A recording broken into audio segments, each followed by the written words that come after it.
इस्लामी अस्सलामु अलैकुम वरहमतुल्लाहि वबरकातुहू। अल्हम्दुलिल्लाहिल हन्नानिल मन्नान अल्लज़ी खलक़ल इंसान व अल्लमहुल बयान वस्सलातु वस्सलामु अला रसूलिही सय्यिदिल इंसी वल जान व अला आलिही व अस्हाबिही ज़विल खैरि वल इहसान अम्मा बअद फ़अऊज़ु बिल्लाहि मिनश शैतानिर रजीम बिस्मिल्लाहिर रहमानिर रहीम। इन्नद्दीन इंदल्लाहिल इस्लाम वक़ाल अल्लाहु तआला फ़ी मक़ामिन आख़र वमन यब्तग़ि गैरल इस्लामि दीनन फ़लन युक़बल मिन्हु सदक़ल्लाहु मौलानल अज़ीम व बल्लग़ना रसूलुहुन नबियुल अमीनुल मतीनुल मुख़्तारुल करीम व नहनु अला ज़ालिका लमिनश शाहिदीन वश्शाकिरीन वल्हम्दुलिल्लाहि रब्बिल आलमीन। बारगाह रिसालत मुआज़ सल्लल्लाहु अलैहि वसल्लम में दुरूद पाक का हदिया पेश करें। अल्लाहुम्मा सल्लि अला सय्यिदिना व मौलाना मुहम्मदिन मअदनिल जूदि वल करम व आलिहि व अस्हाबिहिल किराम व इब्निहिल करीम व बारिक व सल्लिम सलातन दाइमतन सरमदन अबदा।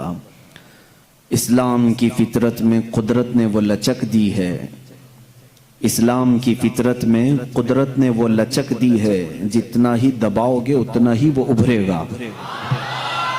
इस्लाम तेरी नब्ज न डूबेगी हश्र तक, इस्लाम तेरी नब्ज न डूबेगी हश्र तक, तेरी रगों में रवां खून है चार यार का। अजीज़ान गिरामी वक़ार, आज की इस महफिल पाक में मैं ये चाहता हूँ कि जिस दीन मतीन के साथ हम वाबस्ता हैं, जिस सच्चे दीन पर हम आज कायम हैं, इसकी जामइयत, इसके कमाल और इसके शमूल को मैं आपके सामने रखूं कि इस्लाम है क्या आखिर, इस्लाम किसे कहते हैं। और मेरा ये दावा है, बल्कि ये कुरान का फरमान है। अल्लाह रब्बुल इज़्ज़त ने फरमा दिया कि दीन अगर कोई है तो वो सिर्फ इस्लाम है। और अल्लाह ताला ने यह फरमाया, जो इस्लाम के अलावा दूसरा दीन लेकर आएगा क़यामत के दिन वो कबूल नहीं किया जाएगा। वमन यब्तग़ि गैरल इस्लाम, जो गैर इस्लाम की तरफ तवज्जो करता है इस्लाम को छोड़कर, फलन युक़बल मिन्हु, क़यामत के दिन हरगिज कबूल नहीं किया जाएगा। व हुवा फ़िल आखिरति मिनल खासिरीन, और वह आखिरत में नुकसान उठाने वालों में से होगा। इसका मतलब यह है कि पूरे नौए इंसानी, जितने भी इंसान हैं, आदम अलैहिस्सलाम से लेकर क़यामत तक पैदा होने वालों के लिए, अगर इंसान के मिजाज और तबीयत से मिलता जुलता कोई दीन है तो सिर्फ इस्लाम है, वो इस्लाम है। और इस्लाम सिर्फ रसूल करीम सल्लल्लाहु तआला अलैहि वसल्लम से नहीं चला है, बल्कि इस्लाम आदम अलैहिस्सलाम से है। दुनिया का सबसे पहला दीन भी इस्लाम ही है। यह हमारा दावा है, क्योंकि जिस दीन की दावत देने के लिए आदम अलैहिस्सलाम तशरीफ लाए वो भी अकीदा वहदानियत ही है। अल्लाह एक है। रब्बुल इज़्ज़त पर ईमान लाना और आखिरत पर ईमान लाना, ये दो ऐसी चीजें हैं जो सारे नबियों ने इसकी दावत दी है। सारे नबियों ने इसका इनकार कोई भी नबी की शरीयत नहीं कर सकती। आज भी यहूदी हों, ईसाई हों, उनकी भी किताबों में और उनके दीन में ये बात है, खुदा पर ईमान लाना है और आखिरत पर ईमान लाना है। आज वो भी खुदा को मानते हैं, लेकिन उसके साथ किसी और को भी शरीक कर लेते हैं। आखिरत को वो भी मानते हैं। ये दो चीजें ऐसी हैं जिसकी दावत सारे नबियों ने दी है। आज मैं आपके जहन को करीब करना चाहता हूं, क्या हमारे लिए ये बात जरूरी नहीं है कि हम जिस दीन पे चल रहे हैं, जिस इस्लाम पर हमारी पूरी जिंदगी चल रही है, उस इस्लाम के कमाल और उसकी खुसूसियात को भी तो मैं पहचान लूं। आज हाल ये है कि हम मुसलमान घर में पैदा हो गए, इसलिए कभी सोचा ही नहीं कि इस्लाम है क्या। होना ये चाहिए। मैं समझता हूं कि कई ऐसे नॉन मुस्लिम हैं जो यूरोपियन कंट्रीज में हो या अमेरिका, अफ्रीका वगैरह के जो तहकीक करने वाले लोग हैं, वो मुसलमान बच्चों से ज्यादा उन्होंने इस्लाम को पढ़ा है, क्योंकि वो मुसलमान थे नहीं। उन्होंने इस्लाम को बहुत बारीकी से पढ़ा और तब जा कर के वो इस्लाम कबूल भी किए और उनको इस्लाम की अहमियत का अंदाजा भी है। आज मैं ये बातें आपके सामने इसलिए करना चाहता हूं कि हमारा कोई भी बच्चा ये न समझे कि कोई हल्का फुल्का दीन है जो मोहल्ले से चला है। अगर ये हल्का फुल्का दीन होता तो 14 सदियों तक चल भी नहीं सकता। बहुत सारी जमातें आई, बहुत सारी सोसाइटियां आई, लेकिन उनका जमाने के साथ वजूद खत्म हो गया। तंजीमें, तहरीकें, कमेटियां, ये सब वजूद में आती रहती हैं और कई दीन भी आए, बहुत सारे दीन भी आए, लेकिन वो उनके शख्सियात के साथ खत्म हो गई। इसीलिए हम ये कहते हैं कि रसूल करीम सल्लल्लाहु ताला अलैहि वसल्लम की वफात के बाद दीन इस्लाम खत्म नहीं हुआ, बल्कि ये बढ़ता ही रहा, बढ़ता ही रहा। इसलिए कि अल्लाह ताला ने इस दीन को इंसानों की तबीयत के बिल्कुल ऐन मुताबिक बनाया है। इसको एक्सेप्ट करने में कोई भी इश्काल नहीं है। कोई ये नहीं कह सकता कि इसमें ऐसी चीज है, इतनी हार्ड है कि मैं कर नहीं पाऊंगा। जैसे मैं इसकी कुछ खुसूसियात आपको बताऊंगा। इस्लाम दीन फितरत है। दीन फितरत किसे कहते हैं जानते हैं आप? जो हमारे फितरत के मुताबिक हो। फितरत क्या है? मिसाल के तौर पर इंसान की फितरत है खाना खाना। आप खाना खाते हैं, सब लोग खाते हैं। भूख लगती है इंसान को और वो भूख लगने पर क्या करेगा? खाना खाएगा। नींद लगती है, ये इंसान की फितरत है। सोता है, हंसता है, रोता है, ये इंसान की फितरत है। ये तमाम चीजें ऐसी हैं जो इसकी पैदाइशी हैं। भूख लगना इंसान की फितरत। अब अगर मैं ऑर्डर दे दूं कि तुम दिन भर, बल्कि 1 महीने तक, 2 महीने तक छू भी नहीं सकते खाने को, तो इसका मतलब क्या हुआ? मैंने फितरत के खिलाफ बात किया, इंसान की फितरत के खिलाफ। आपको मैं ये कहूं कि तुम 48 घंटे तक सो नहीं सकते, पलक झपक नहीं सकते, तो गोया कि मैंने फितरत के खिलाफ बात किया। इंसान की फितरत इसको एक्सेप्ट नहीं करेगी, क्योंकि उसकी तबीयत में सोना है, आराम करना है, पैदाइशी है। तो इस्लाम ने ऐसा कोई भी हुक्म अपने मानने वालों पर नाफिज नहीं किया जो उसकी फितरत के खिलाफ हो। उसकी फितरत के खिलाफ कोई भी हुक्म नहीं। हाँ, लेकिन दूसरे लोगों ने फितरत के खिलाफ बहुत सारी चीजें आयद की हैं अपने मानने वालों पर। उसकी चंद मिसालें बताऊंगा। अच्छा, एक बात मैं क्लियर कर दूं अपनी तकरीर से पहले ही। इस्लाम की खासियत यह है कि इस्लाम कभी भी दूसरे आए हुए पहले के दीन जितने भी हैं उनको झूठा नहीं कहता। चाहे वो ईसाईयत हो, यहूदियत हो, तौरात, इंजील, जबूर, इन तमाम चीजों को इस्लाम ने झूठा नहीं कहा। बल्कि इस्लाम का दावा तो इतना ही है कि जमाना बढ़ता गया, अब कामिल दीन इस्लाम है।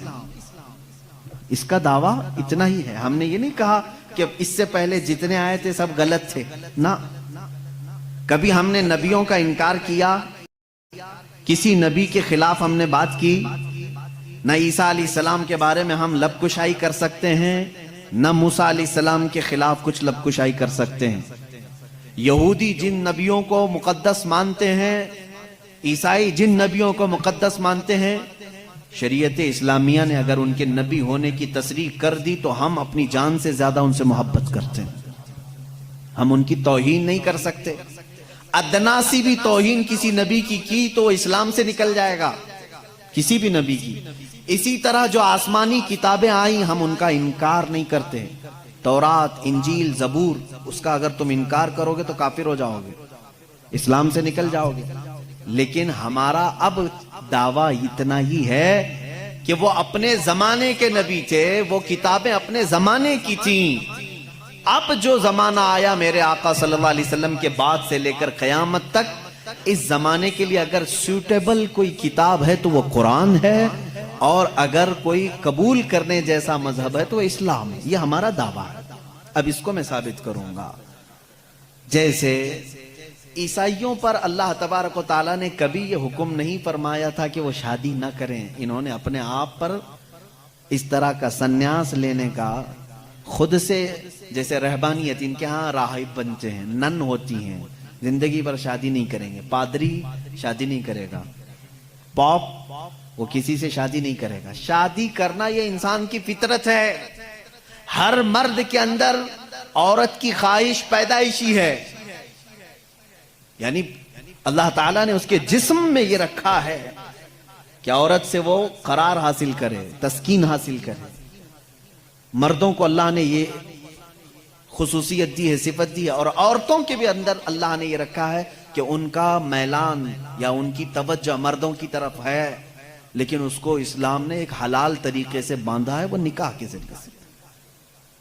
अब अगर किसी पर पाबंदी लगा दें, अगर मैं कह दूं कि मेरे जितने करीब के हैं, जितने मानने वाले हैं, इनमें से कोई भी औरत को टच नहीं करेगा जिंदगी भर, तो ये मैंने फितरत के खिलाफ बात की।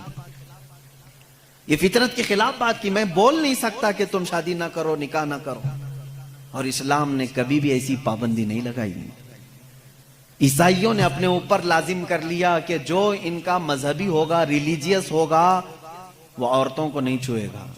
कितनी हैरत की बात है।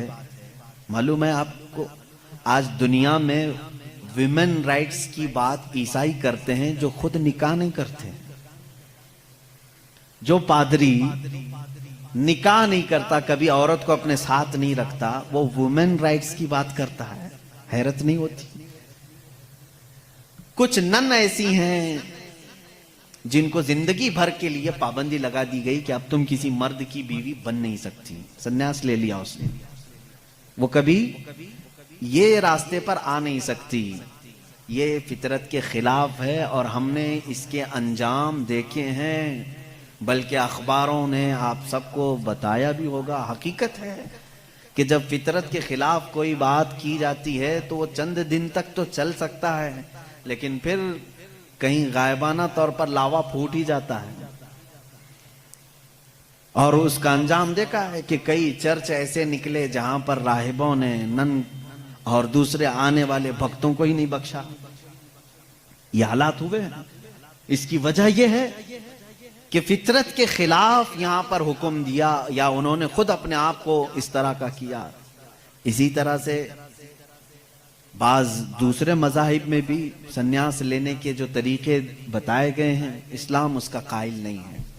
इस्लाम मुआशरती मजहब है, सबके साथ रह करके जीने वाला मजहब है। अगर दुनिया को तर्क करने का मतलब यह होता कि इंसानों में ना रहा जाए, तो कभी रसूल करीम सल्लल्लाहु अलैहि वसल्लम मदीने जैसे शहर में रहते ही नहीं, जंगल में जाकर के रहते हैं, किनारा कशी इख्तियार कर लेते। लेकिन इस्लाम मुआशरती मजहब है, यानी लोगों के दरमियान रहने का मजहब है, दीन है। हम सन्यास नहीं लेते। एक सहाबी, 3 सहाबा हुजूर सल्लल्लाहु ताला अलैहि वसल्लम के हुजरे के बाहर खड़े होकर के ये बातें कर रहे थे। हुजूर सल्लल्लाहु अलैहि वसल्लम रात को इबादत के लिए खड़े होते तो आधी रात गुजर जाती थी। तो तीनों ने देख करके कहा, ये तो बख्शे हुए हैं, ये मासूम है, इनसे कोई खता नहीं हुई, उसके बाद इतनी इबादतें हैं इनकी, हम जैसों को तो क्या करना चाहिए, बड़ी इबादत करनी चाहिए। जब रसूल इतनी इबादत कर रहे हैं, तो उन तीनों सहाबा में से तीनों ने क्या किया जानते हैं? एक ने ये उस दिन वादा कर लिया, आज के बाद से मैं कभी किसी औरत के पास जाऊंगा ही नहीं, जिंदगी भर के लिए औरत के करीब नहीं जाऊंगा। दूसरे साहबी ने कहा, आज के बाद से मैं कभी रात को सोऊंगा ही नहीं, पूरी रात खड़ा रहूंगा। तीसरे साहबी ने कहा, आज के बाद से मैं कभी खाऊंगा ही नहीं, दिन में भी और रात में भी रोजा रखूंगा। रसूल करीम सल्लल्लाहु ताला अलैहि वसल्लम अंदर से सुन रहे थे, बाहर तशरीफ लाए और मेरे आका सल्लल्लाहु ताला अलैहि वसल्लम ने पूछा, तुम में से कौन कौन है जो ये बातें कर रहा था? वो सहाबा ने कहा कि या रसूल अल्लाह सल्लल्लाहु अलैहि वसल्लम, हमने आपकी इबादतों को देख करके ये कहा, जब आप सैयदुल अंबिया हैं, मासूम हैं, आप इतनी इबादत करते हैं, तो फिर हमारी इबादत का हाल क्या होना चाहिए? हमें बहुत ज्यादा इबादत करने की जरूरत है, इसलिए हमने ऐसे ऐसे अहद किए। मैंने कहा है कि आज से मैं औरतों को छूऊंगा नहीं, कभी किसी के करीब नहीं जाऊंगा, निकाह करके भी नहीं जाऊंगा। दूसरे ने कहा, मैंने ये कहा है कि रात को सोऊंगा नहीं। तीसरे ने कहा, मैंने ये कहा है कि आज के बाद से कभी खाऊंगा नहीं। अल्लाह के नबी सल्लल्लाहु अलैहि वसल्लम ने फरमाया, इस्लाम ये नहीं है। इस्लाम ये नहीं है मेरी सुन्नत पर अगर अमल करना चाहते हो तो मैं अल्लाह की इबादत का भी हक अदा करता हूं और औरतों का भी हक अदा करता हूं। मैंने अपनी रात को तकसीम कर रखा है, बीवियों के लिए भी हक है और अल्लाह की इबादत का भी हक है। और दूसरे से कहा, तुमने कहा कि रात को कभी सोऊंगा ही नहीं, ये भी हमारा तरीका नहीं है, तुम फितरत के खिलाफ बात कर रहे हो, बीमार हो सकते हो, रोजाना रात पूरे नहीं सो रहे। अब यहाँ इस पर मैं रुक करके कहूंगा, हुजूर सल्लल्लाहु अलैहि वसल्लम ने उस सहाबी को मना किया जो ये कह रहे थे मैं रात भर इबादत करूंगा। हुजूर ने फरमाया मेरी सुन्नत ये है कि मैं थोड़ी रात आराम करता हूं और थोड़ी रात अपने रब की इबादत भी करता हूं। तुम्हारे जिस्म का भी तुम पर हक है, इसको भी आराम दो। और फिर तीसरे साहबी से कहा मेरी सुन्नत यह है कि मैं इफ्तारी भी करता हूं और सहरी भी करता हूं और रोजा भी रखता हूं। ऐसा नहीं कि पूरा पाबंदी कर लिया, जबकि वो रसूल जिनको अल्लाह ताला जन्नत से खिलाता पिलाता है, उसके बावजूद मेरे आका सल्लल्लाहु अलैहि वसल्लम फरमाते हैं कि कंटिन्यू रोजा रखना नहीं चाहिए, कि तुम्हारे जिस्म का तुम पर हक है, कमजोरी आ जाएगी। हुजूर ने मना फरमाया, मैं एक दिन रोजा रखता हूं एक दिन नहीं रखता, या मैं इफ्तार करता हूं शाम के वक्त और दिन में रोजा रखता हूं। इसका मतलब यह है मेरे अजीजों, इस पूरी हदीस का खुलासा यह है, अल्लाह के नबी सल्लल्लाहु ताला अलैहि वसल्लम ने जो हुक्म दिए, इस्लाम का खुलासा यह है कि इसमें कहीं पर भी इफरात और तफरीत नहीं, यानी बहुत तंगी वाले हुक्म भी नहीं और बहुत ढील भी नहीं। इस्लाम दरमियानी रास्ता है, दरमियानी रास्ता है। अब यहाँ उन लोगों को सोचना चाहिए, हुजूर ने जिस सहाबी को रात भर इबादत करने के लिए मना किया, यहाँ रात भर गेम खेलने वाले लोग मौजूद हैं, पूरी रात भर अय्याशी करने वाले मौजूद हैं। उनको तो रात भर खड़े होकर के इबादत करने को मेरे आका ने मना किया था। आराम करो थोड़ी देर, अपने जिस्म को राहत पहुंचाओ। इस तरह से इस्लाम की ये खुसूसियात है कि इस्लाम इंसान की फितरत के ऐन मुताबिक है, इस्लाम की फितरत के मुताबिक है। इसीलिए कुरान कहता है ला युकल्लिफुल्लाहु नफ्सन इल्ला वुसअहा। मैं आज चैलेंज करता हूं, एक ऐसा हुक्म ला करके दिखा दो, एक ऐसा हुक्म इस्लाम में कि जिसमें ऐसा लगता हो कि ये इंसान के लिए भारी है। ऐसा नहीं होना चाहिए, ऐसा नहीं होना चाहिए था। इस्लाम ने अपने मानने वालों पर यह पाबंदी क्यों लगाई? इनके पास क्या है मालूम है? मुखालिफीन इस्लाम के पास अगर वो लाएंगे कोई चीज तो ये कहेंगे कि इस्लाम साल में एक मर्तबा पूरे महीने भर लोगों को भूखा क्यों रखता है, भूखा क्यों रखता है, जबकि ये इंसान की फितरत के खिलाफ है। इंसान खाना पानी पसंद करता है और आप उसके खाने पानी को रोक रहे हैं। तो मैं पहला जवाब तो ये दूंगा कि रोजे रखने से कितने मुसलमान मर गए। पहली बात यह है, अगर हर साल एक महीना रमजान में इस्लाम अपने मानने वालों को रोजे रखवाता है तो फिर ये मुसलमानों का सफाया होते रहना चाहिए। अगर ये सेहत के खिलाफ होता, तो अगर ये हमारे जिस्म के खिलाफ होता रोजा रखना, तो इस्लाम में हर साल रमजान के टाइम पे लाखों की मौत हो जाना चाहिए, भूख से मर गए, भूख से मर गए। अब तक तो इस्लाम ही नहीं होता 1400 साल से। मेरे अजीजों, अब मैं आओ इनकी नकली दलील भी अगर बता दूं, नकली का मतलब नकल की हुई, इनके जो रिसर्च स्कॉलर हैं इन्होंने खुद कहा है। आज मैं 2-4 रोज से डाइटिंग प्लान देख रहा था कि डाइटिंग प्लान में क्या होता है जिस्म को सही रखने के लिए, फासिद माद्दात को दूर करने के लिए। तो एक बड़े डॉक्टर की वेबसाइट में मैं पढ़ रहा था, उस डॉक्टर ने 2 चीजें की हैं, 2 चीजें उसने रखी हैं कि अगर अपने जिस्म को 80 साल तक जिंदा रखना और सेहतमंद रखना चाहते हो तो 2 चीजों को अपना लो कि हफ्ते में एक दिन सुबह से लेकर शाम तक अपने जिस्म में कुछ भी ना डालो। ये डाइटिंग प्लान में है, मौजूद है। कुछ ना डालो, सिर्फ पानी पर रहो। और एक डॉक्टर ने ये लिखा है कि ग्रीनरी, जितनी भी ग्रीन चीजें हैं, सब्जियां हैं या फल हैं, सिर्फ सुबह और शाम में हफ्ते में एक मर्तबा ऐसा इस्तेमाल करो, तुम्हारी सेहत बरकरार रहेगी। टाइम्स ऑफ इंडिया, हिंदुस्तान का बड़ा चलने वाला अखबार है, इसके पेज में भी मौजूद एक रिसर्च शाया की गई थी जिसमें एक डॉक्टर का ये दावा था, हमारा डॉक्टर नहीं, फिर अगर कोई मुसलमान डॉक्टर ऐलान करता तो फिर एक तरफा वाली बात होती। नॉन मुस्लिम डॉक्टर ने अपने रिसर्च में ये कहा है कि हमने बहुत गौर से देखा कि सुबह सूरज निकलने से पहले से लेकर शाम सूरज डूबने तक अगर कोई 1 महीने तक इस तरह भूख बर्दाश्त कर सकता है तो उसे कैंसर नहीं आएगा। उसने कहा है कि कैंसर का इस चीज में इलाज देखा गया है कि जिस्म के अंदर के फासिद मादे निकल जाएंगे। मैं फिर चैलेंज करता हूं, और लाओ कोई दूसरी बात जिसमें ऐसा कोई हुक्म हो इस्लाम का जो इंसानों के लिए भारी है। तुम ढूंढ करके रोजे लेकर के आए थे, रोजे लेकर के आए थे, और फिर अगर ये कहते हैं तो इनमें से जो इधर उधर के लाते हैं छोटी छोटी सी चीजें हैं। एक बड़ा तबका है जो इस्लाम की कमियां ढूंढने के लिए अपनी पूरी जिंदगी खर्चा कर रहा है हमारे पास वो सारी चीजें। कुरान को खुर्दबीन लगा के माइक्रोस्कोप लगा करके पढ़ने वाले लोग हैं कि कहीं तो कुछ निकल जाए, मिल जाए। अरे मियाँ ये काम तो अरब वाले भी कर चुके उस वक्त, उनको नहीं मिला, तुम जाहिलों को क्या मिलेगा? वो अरब थे, अरबी दान थे, वो नहीं ला सके उस जमाने में। खैर, अब इस्लाम की और कौन सी चीज ऐसी जो भारी लगती है तुम्हें? कौन सी? कहा ये क्या है, सुबह सुबह उठा देते हैं, फज्र के वक्त इंसान के लिए भारी है। और एक मुस्तशरिक है, मुस्तशरिक उसको कहते हैं जो इस्लाम की तालीमात पूरी हासिल करते हैं लेकिन होते यहूदी और ईसाई।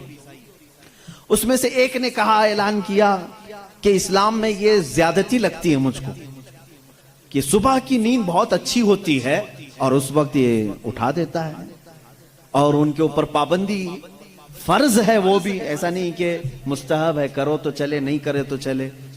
उसने दावे में ये भी लिखा है कि ये मैं अपने से नहीं कहता कि ये भारी है, बल्कि खुद मुसलमान भी ये कहते हैं, वो फज्र में नहीं जाते।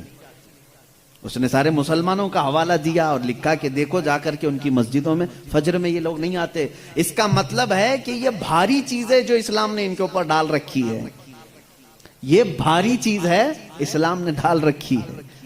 मुझे उसी वक्त फौरन ये क्लिक हुआ कि ठीक है, ये तो इन लोगों की सुस्ती और काहिली है जो इन्होंने अपने तौर पर अपने जिस्म को ऐसा बनाया है, वरना फ्रेश रहने वाले हर इंसान को हमने देखा है कि वो फज्र में जॉगिंग के लिए निकलता है। जो फ्रेश रहने वाला है, जो अपने जिस्म को तंदुरुस्त रखता है, डॉक्टर्स हों या दीगर जो बड़े बड़े तबके के लोग हों, सबको हमने देखा कि आप एक्सरसाइज के लिए सबसे सूटेबल वक्त कौन सा समझते हैं? तो कहते हैं फज्र का वक्त। सुबह ठंडी हवा होती है, जिस्म के अंदर बहुत अच्छी फीलिंग आती है। मेरे अजीजों, बताओ आखिर इस्लाम ने अपने मानने वालों पर एहसान किया है या ज्यादती की है? ये इस्लाम चाहता है कि ये फ्रेश रहें, अपनी तबीयत को खुशहाल रखें, बल्कि वादा भी ये किया गया है कि जिसने फज्र की नमाज पढ़ी अल्लाह ताला पूरे दिन उसको मुसीबतों से महफूज करेगा। फरिश्ते उस दिन का रिस्क उसे देकर बरकतें साथ दे करके जाते हैं। तुम कहते हो ये ज्यादती है, नहीं पढ़ रहे हैं अलग बात है, लेकिन मैं नहीं समझता कि इस्लाम ने ये ज्यादती की है। ला युकल्लिफुल्लाहु नफ्सन इल्ला वुसअहा। मैं इस्लाम की इन्हीं तमाम बातों, मैं उनके जवाबात आपके सामने आज ले आया हूं, थोड़ी सी चीजें। फिर चल करके एतराज ये आया, चलें ठीक है, आपके कहने के मुताबिक सही तो है, इस्लाम सुबह उठाता है, फायदे के लिए उठाता है, तबीयत अच्छी रहती है, खुशहाली रहती है, सेहत अच्छी रहती है, हम मानते हैं। लेकिन और भी कुछ चीजें हैं इस्लाम में जो सख्ती है, जो सख्त है। वो क्या क्या चीजें हैं सख्त है इनके दिमाग के एतबार से, वो मैं आपको बताता हूं। इस्लाम दीन फितरत है, ये मेरा चैलेंज है, तबीयत के ऐन मुताबिक बना हुआ है, और मैं अगर दूसरे मज़ाहिब को छेड़ूं तो बात बहुत दूर हो जाएगी, बहुत तवील हो जाएगी, क्योंकि मेरा ये मिजाज नहीं है कि दूसरों की खराबियां लेकर के सबके सामने बैठूं, और खराबियां ढूंढना अच्छी बात भी नहीं। हम तो अच्छाइयां बयान करते हैं। अब मैं आपको बताऊं कि तीसरी एक और चीज जिसको ये कहते हैं कि इंसान, इस्लाम जो है औरतों को बराबरी नहीं दी है, ये इनकी एक ज्यादती है इस्लाम में।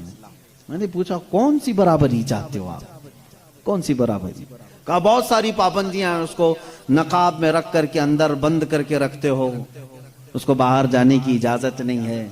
जैसे तुम घूमते फिरते हो वैसे उसको नहीं घुमाते फिराते। तुम औरतों को पाबंद रखे हो। और दूसरा एक और एतराज इनको कि औरतों की फीलिंग के साथ तुम खिलवाड़ करते हो, 4-4 शादियों की इजाजत देते हो। अभी तो हमने एक एक ही किया है, फिर भी उनको तकलीफ है। 4-4 की इजाजत इस्लाम ने, तो उसका अलग जवाब है कि औरतों के साथ ये ज्यादती है या इंसाफ है। पहली बात तो यह है कि उनको बंद रखते हो, एक कमरे में कैद रखते हो। और यही मगरिबी तहजीब के दिलदादा कुछ इस्लामी मुल्कों में आकर के औरतों का दिमाग भी खराब कर रहे हैं।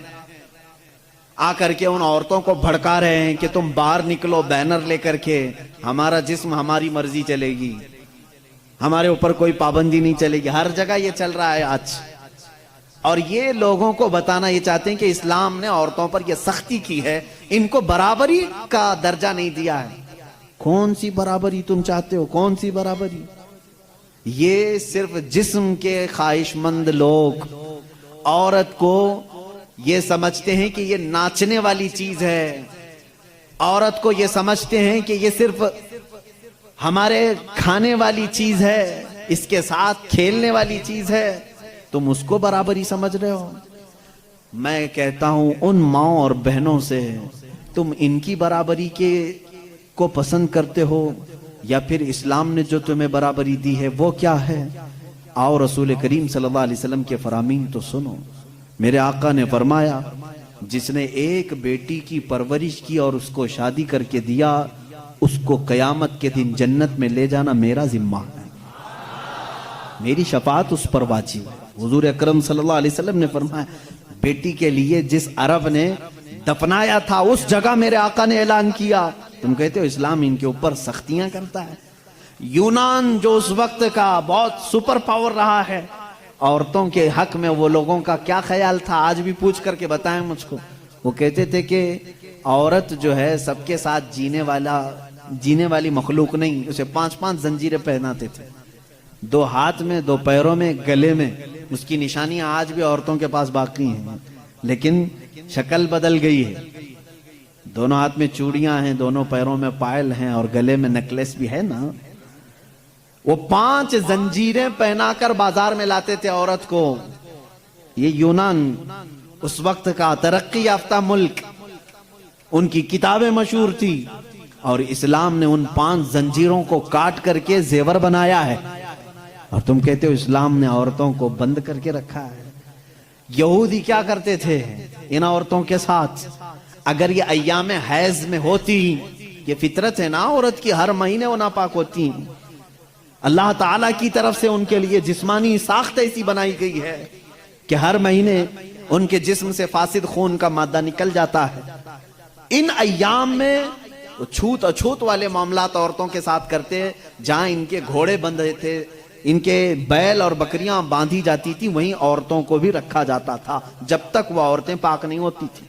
यहूदी ये करते थे, मक्का में भी, मदीने में, और अरब के जो यहूदी थी यही करते थे। आज भी यहूदियों के यहाँ कुछ जो ऑर्थोडॉक्स हैं, पुराने ख्यालात के हैं, वो इसी तरह के मामलात करते हैं। वो औरतों को छूते तक नहीं इन अय्याम में। वो समझते हैं कि इतनी नापाक है कि छू लूं तो अपशगुन हो जाएगा। और ये कहते हैं कि औरतों को इस्लाम ने बराबरी नहीं दी। रसूल करीम सल्लल्लाहु ताला अलैहि वसल्लम ने फिर अपनी उम्मत को ये हुक्म दिया कि इंसानी फितरत के एतबार से औरत को अल्लाह ने ये चीज दी है, अगर ये इसे हर महीने आती है तो सिर्फ नमाज, रोजा और कुरान की तिलावत ये उसके लिए मना है। बाकी ये तुम्हारे साथ उठ सकती है, बैठ सकती है, मिल सकती है, एक साथ रह सकती है, एक बर्तन में खा सकती है, एक गिलास में पी सकती है। कभी इसके बर्तन को यहूदियों ने, उनके बर्तनों को, गिलास को सब अलग कर दिया था इन अय्याम में। फिर तुम आज दावा कर रहे हो कि इस्लाम ने औरतों को दबा कर रखा है। इस्लाम ने हकीकत में औरतों की इज्जत को इतना बुलंद किया है, इतना बुलंद किया है। सिर्फ और सिर्फ आती है बात, ये इनको छुपा करके क्यों रखा जाता है? क्योंकि हमने देखा है। अब इसका जो फैक्ट है वो मैं बताऊं, अकली दलील के एतबार से भी। जज्बाती बातें बहुत हो जाती हैं, वो कीमती हैं इसलिए हम उनको छुपा कर रखते हैं। लेकिन मैं आपको जो फैक्ट है, हकीकी बात है, वो ये बताऊं, मर्द और औरत की साख्त के एतबार से अगर देखा जाए तो औरत की तबीयत में नजाकत है, वो नाजुक है। मर्द के बराबर उसे ताकत नहीं है, सबको मालूम है। वो कहीं की भी औरत हो, उसकी ताकत और कुव्वत के एतबार से वो कमजोर है। और मर्दों की तबीयत, इनके अंदर कभी वहशीपन आ सकता है, हैवानियत आ सकती है। जब इसकी ख्वाहिशात उरूज पर होती हैं तो सबसे पहला अटैक मर्द अगर किसी पर करता है तो वो औरत पर करता है। मर्द अगर इसको खुला छोड़ दिया गया और हैवानियत आ गई तो अपनी ख्वाहिशात को बुझाने के लिए सबसे पहला हमला किस पर करता है? औरत पर करता है। उसकी जिंदा मिसालें आज हम देख रहे हैं। जहां किसी तन्हा औरत को 4 गुंडों ने पा लिया तो उसके साथ क्या करते हैं? कुत्ते भी इस तरह से नहीं करते जिस तरह से ये कर जाते हैं। उसके साथ रेप भी किया, जिना भी किया, ख्वाहिशें पूरी की और उसको फाड़ करके भी फेंक दिया। जानवर कोई ऐसा करता है? जानवर भी इस तरह से नहीं करता। इसका मतलब यह है, रिपोर्ट ये बताती है पूरी दुनिया की कि मर्द के अंदर अगर शहवत का गलबा ज्यादा हो गया और उस वक्त औरत उसे सामने नजर आ गई तो फिर ये अपनी हैवानियत पर उतर कर सकता है, उसका रेप भी, सब कुछ कर सकता है। इसलिए इस्लाम ने हमा वक्त औरतों को कहा कि पता नहीं कहां दरिंदे हैं, तुम हमेशा अपने आप को महफूज रखो। ये नहीं कि पिकनिक पर जाओ तो नाक पर स्कार्फ लगा लो, यहां बुरे लोग हैं, खाली यही कपल अच्छे हैं, दूसरों की नजर पड़ जाएगी। इस्लाम ने हर वक्त के लिए औरत को यह कहा है कि तू अपनी हिफाजत की जिम्मेदारी खुद रख ले, इसलिए कि तेरे जिस्म को देखने के बाद कई ऐसे मर्द हैं जिनकी ख्वाहिशात अंगड़ाइयां लेती हैं और फिर वो हमला कर सकते हैं। तुम्हारी जान का भी खतरा है इसमें, सिर्फ इज्जत लूटने का नहीं, जान का खतरा है। रेप के बाद कत्ल होते हुए नहीं देखे? अभी साल नहीं गुजरा होगा, हैदराबाद में, दिल्ली में कितने वाकयात हुए अच्छे पढ़ी लिखी लड़कियों के साथ हो, अच्छे बड़े घर की लड़कियों के साथ ये मामलात हुए कि नहीं हुए? अब ये जब हम जवाब देते हैं तो वो ये कहते हैं कि मर्दों को आप तलकीन करें कि वो औरतों को छेड़छाड़ ना करें। ये तो ऐसी बात हो गई कि गोश्त को खुला रख करके कौवों को नसीहत करो, बेटा अच्छे से रहो, अखलाक में रहो। अरे कौवा है, वो गोश्त खुला रखा है। हम कौवों को सुधार नहीं सकते लेकिन गोश्त को ढक तो सकते। हमारे पास यही फार्मूला है। हम कहां पूरे दुनिया के मर्दों की आंखों को संभालें। हालांकि कुरान ने हर मोमिन को कहा है वक़ुल लिल मुमिनीना यग़ुद्दू मिन अब्सारिहिम, ऐ महबूब सारे ईमान वालों से कह दें कि वो अपनी आंखें नीची रखें। इस्लाम ने समझा तो दिया है मर्दों को, लेकिन इनकी सिक्योरिटी का भी एहतमाम किया है, जिसको ये समझ रहे हैं कि ये पाबंदी बहुत ज्यादा है, बहुत मुश्किल है, ये पाबंदी है बहुत ज्यादा मुश्किल है। जिन लोगों ने कहा था कि ये इस्लाम की जोर जबरदस्ती है, औरतों को इतना कैद करके रखते हैं, बेचारे आज 12-12 घंटे हॉस्पिटल में पूरा का पूरा नकाब पहने हुए हैं, पूरा का, और ऐसा नकाब पहने हुए हैं कि हवा भी आना मुश्किल हो जाती है। और हम तो बुरके बेचने वाले मशहूर थे, बुरके बेचने वाले मशहूर थे। आज पूरी मगरिबी दुनिया मशहूर हो गई। पीपी किट नाम रखा है तुमने, बुरके ही बेच रहे हो, बेच रहे हो। हम तो सिर्फ हिफाजत औरतों के जिस्मों की कर रहे थे, तुमने तो बुरका आप मर्दों को भी पहना है, सबको पहना है। अब इनसे पूछो क्यों अब सख्ती नहीं है? ये किसी के जिस्म को इतना ढांक करके रखना ये जोर जबरदस्ती नहीं है? तुम कहते हो इस्लाम इतनी सख्ती लेकर के आया है कि औरतों को बंद करके रखा। अब ये जवाब दें नहीं, वायरस फैला हुआ है, वायरस फैला हुआ है, जिस्म को लग ना जाए। अरे नादान, यही तो 1400 साल से हम कह रहे थे, इंसानों की आंखों का वायरस भी फैला हुआ है, कहीं हमारी बच्चियां गैर महफूज ना हो जाएं, कहीं किसी के जिस्म में ये बातें, ये आंखों का जहर सरायत ना कर जाए, इनके दिल बहक ना जाएं। और मैं बहुत पहले से कहता आ रहा हूं, तहकीक ये बताती है कि मर्द की आंखें जब इसमें ख्वाहिश पैदा होती है ना, एक जहरीला मादा निकलता है, जहरीला मादा निकलता है। आप देखो गौर से किसी चीज को, नजर लगती है ना, सबका ये तो मामूल है, नजर लगती है, वो उसकी नजर लग गई, इसकी नजर लग गई, तकरीबन सब लोग मानते हैं नजर लगती है। और इस्लाम भी कहता है अल आइनु हक्कुन, नजर लगती है। बल्कि मेरे आका सल्लल्लाहु अलैहि वसल्लम ने यहां तक फरमाया, मेरी उम्मत में सबसे ज्यादा मौत अगर किसी कारण से होगी तो नजर बद से होगी। हुजूर ने फरमाया है, तबई नेचुरल डेथ के बाद, नेचुरल तबई मौत के बाद अगर किसी वजह से, किसी बीमारी से सबसे ज्यादा मौत होती है तो नजर बद से होती है। वो पता नहीं होता सबको, उसकी अलामतें तक हुजूर सल्लल्लाहु अलैहि वसल्लम की अहादीस में गिनाई गई हैं। नजर बद हो जाए तो कैसे पता चलेगा, जिस्म के अंदर कैसी तब्दीलियां होती हैं कि पता चल गया कि नजर लगी है, वो फिर कभी मैं अर्ज करूंगा। लेकिन नजर लगती है ये सबको मालूम है। और जदीद तहकीकात के एतबार से भी अगर मैं आपको बात करूं, फूल को अगर ज्यादा देर तक तुम देखते रहोगे तो मुरझा जाएगा, क्योंकि हमारी आंखों का जहर उस पर पड़ता है और उसकी तबीयत मुरझा जाती है। वो जितना अपने टहनी में लग करके जितनी देर तक ताजा रह सकता है, तुम्हारे हाथ में आने के बाद उतनी देर ताजा नहीं रहेगा, क्योंकि कुछ बैक्टीरिया हमारे अंदर हैं और आंखों से निकलने वाली चीजें भी हैं। इसी तरह से औरतों का जिस्म इतना नरम है और नाजुक है कि बाहर के जहरीले मादे उनके जिस्म पर पहले असर करते हैं। मर्दों के जिस्मों पर कम, लेकिन औरतों के जिस्मों पर ज्यादा असर करते हैं। अब कोई वहशी दरिंदा जिसकी निगाहें जहर फेंक रही हों और किसी लड़की का जिस्म नंगा हो, वो बगैर लिबास के हो, तो जाहिर सी बात है उसके जिस्म के अंदर जैसी ही वो नजरें जाती हैं, उसके दिल में भी बुराइयों की ख्वाहिशें पैदा होना शुरू होती हैं। एक तरफा नहीं होती ये सब चीजें। उसके अंदर जो खराबी आई वो उसकी आंखों की वजह से। इसीलिए मेरे आका सल्लल्लाहु अलैहि वसल्लम ने फरमाया, फ़इन्नल ऐन तज़नी, आंख भी जिना करती है। हुजूर सल्लल्लाहु अलैहि वसल्लम ने फरमाया आंख भी जिना करती है। अब मुझे बताओ मेरे अजीजों, इस्लाम ने इतनी जो हिफाजत की है औरतों की, इसको तुम कह रहे हो जोर जबरदस्ती है? इस्लाम दीन फितरत है, सिर्फ वही बात करता है जो इंसान के लिए सूटेबल हो, जो तुम्हारे जीने के लिए अच्छा हो। अब मैं आओ तुमको ये भी बताता हूं, कुछ लोग ये कहते हैं खाने पीने के मामलात में भी, अब ये बात थी औरतों की। और हाँ, यहां पर मैं ये बात बता दूं कि ये बराबरी जिसको कह रहे हैं ना, वो बराबरी है नहीं। तुम कभी भी इसके जवाब देने की भी कोशिश मत करो। ये बराबरी किसको कहते हैं? इनके सामने रक्स करे, डांस करे, बराबर करे।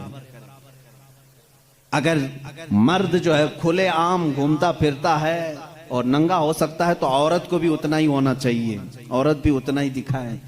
तो ये तो ऐसी बराबरी है कि इतना अगर शौक है बराबरी का, तो फिर ऐसा करो, अपनी बीवी के साथ मुआहदा कर लो, 1 साल तू बच्चा देगी, 1 साल मैं बच्चा देता हूं। ये बराबरी करने की चीज है? अरे सारा बच्चों का दर्द औरत ही क्यों सहे, तुम भी थोड़ा सा पार्टनरशिप में ले लो। ऐसा नहीं कर सकते, तुम्हें मालूम है औरत की फितरत है, कुछ चीजें ऐसी हैं उसकी साख्त में, उसके लिए वो जरूरी हैं। और इस्लाम ये समझता है कि औरत के लिए उसके घर में रहना ज्यादा सूटेबल है बनिस्बत बाहर घूमने फिरने के। खुले आम रहने से ज्यादा अगर महफूज कोई औरत हो सकती है तो वो पर्दे में रह सकती है। इसलिए इस्लाम ने उसको पर्दे का हुक्म दिया, उस पर जोर जबरदस्ती नहीं, पाबंदी नहीं। उसकी फितरत है वो, उसे जितना महफूज रख सकते हो। अब खरीदने वाली चीजों में ही आप देख लेना। अब उसको मैं अकली तौर पर अगर आपको बताऊं, कुछ चीजें ऐसी हैं आप खरीद कर, आलू प्याज लेकर क्या है, आलू प्याज लेकर क्या है, आपके किचन में आपने उसको किसी बुट्टी में रख दिया, टोकरे में रख दिया, कहीं पर भी रख दिया, चल जाता है, रख दिया।